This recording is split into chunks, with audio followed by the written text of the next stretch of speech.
जी खान साहब से मुलाकात हुई है और खान साहब का मोराल पहले की तरह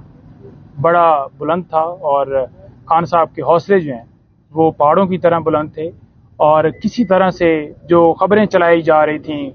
कि डील के हवाले से, तमाम बातों की खान साहब ने तरदीद की है। कोई ऐसी बात खान साहब ने ना की है, ना कोई खान साहब से मिलने आया है, ना कोई खान साहब ने किसी के जरिए मैसेज भिजवाया है। तो खान साहब ने वाज़ेह तौर पर कहा कि सिर्फ और सिर्फ मैं यहाँ पर एक बात करूँगा, वो ये बात करूँगा कि इलेक्शन जो है वो टाइम के ऊपर होने चाहिए और इसके अलावा कोई और बात नहीं है। ये सारे वहम निकाल दें, इनके अंदर कोई वहम हो, इनके अंदर कोई ऐसी बात हो, अंदर से ये सारी चीज़ें निकाल दें। साइफर केस के हवाले से डिटेल से बात हुई और उन्होंने वाज़ेह पैगाम दिया कि आप बिल्कुल बताएं कि साइफर के ऊपर जो ये बोगस केस बनाया गया है ये क्या है। उन्होंने कहा जी बेसिकली साइफर जो है वो बाहर से मुदाखलत हुई और वहाँ से जब मुदाखलत हुई है और जो साइफर आया उसको डी क्लासीफाइड किया गया, वो बाकायदा तौर पर जो उसका प्रोसेस है वो फॉलो किया गया और कानून के मुताबिक कैबिनेट ने उसे डी क्लासीफाइड किया और वो जो कॉपी है वो उसके हवाले से जो उसके अंदर लिखा था कॉपी के अंदर, मैंने अपनी जो है वो अवाम कौम को बताया कि किस तरह कोई हमारे मुल्क के अंदर मुदाखलत कर सकता है, बाहर से कोई धमकी भेज सकता है कि इस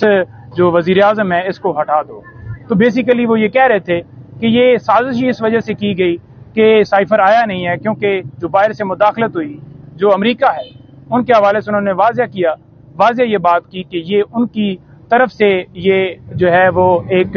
बात को रोकने के लिए इन्होंने जानबूझकर ये ऐसा प्रोपेगेंडा किया ताकि लोगों तक पता ना चले, क्योंकि उनके लिए खुद ये एक शर्मिंदगी की बात थी कि कैसे अंदरूनी मामलात में मुदाखलत किसी भी मुल्क में की जा सकती है। तो उन्होंने कहा जी कि देखें बात यह है कि उन्होंने हमारी गैरत पे हमला किया, उन्होंने जो है वो हमारे अंदरूनी मामलात के अंदर मुदाखलत की। तो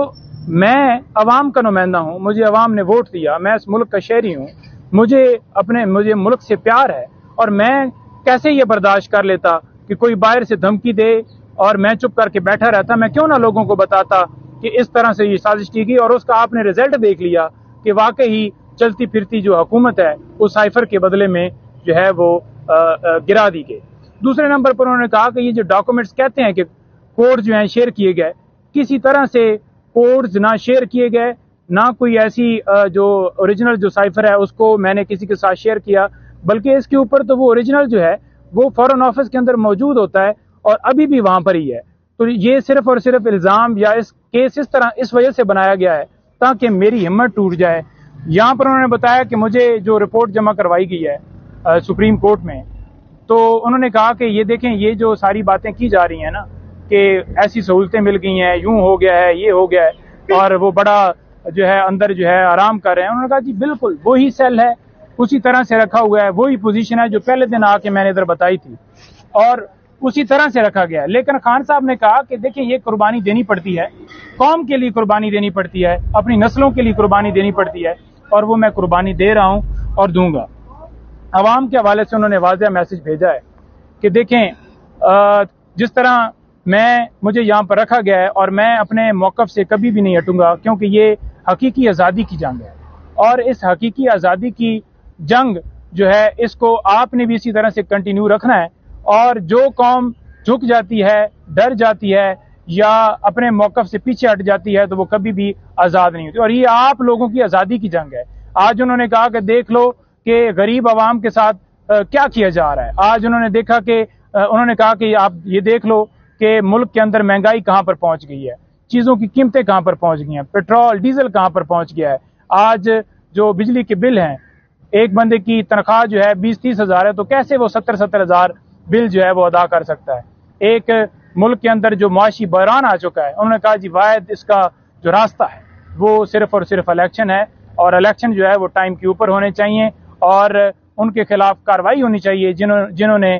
केपी में, पंजाब में इलेक्शन के अंदर डिले करवाया और जानबूझकर इलेक्शन नहीं करवाए। उनके खिलाफ जब तक आर्टिकल 6 नहीं लगेगा उनके ऊपर तौहीन अदालत की कार्रवाई नहीं होगी, क्योंकि सुप्रीम कोर्ट ने जब वाज़ेह कह दिया और उन्होंने इलेक्शन नहीं करवाए तब तक ये जो है आगे नहीं जा सकता।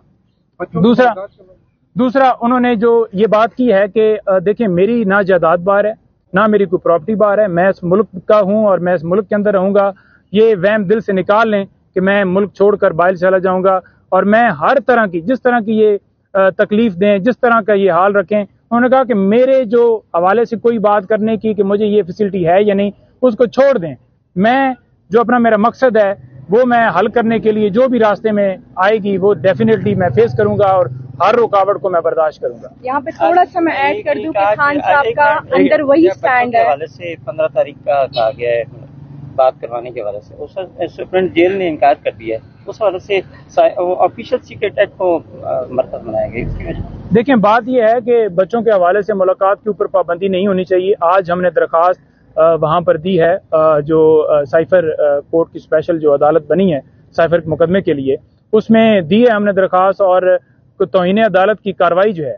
वो बाकायदा तौर पर जो है वो उन्होंने नोटिस भेजा है इनको और इनसे रिपोर्ट मांगी है कि आप ये जवाब दें, ताकि जो है इसके ऊपर ये जवाब देंगे और इनके खिलाफ बाकायदा तौर पर कार्रवाई होगी। क्योंकि जब कोर्ट के ऑर्डर थे कि मुलाकात बात करवाई जाए तो उन्होंने क्यों नहीं बात करवाई। और दूसरे नंबर पर साइफर कोर्ट जो है वो डेफिनेटली जज साहब 13 तारीख को यहाँ आ रहे हैं और वो वहाँ पर एक टेक्निकली बुनियादों के ऊपर डेट जो है एक्सटेंड कर दी गई, जिसका कोई जवाब नहीं था। 14 के लिए डेट रखी गई है, सुनने में आया है अभी हमें यहाँ पर 14 के लिए।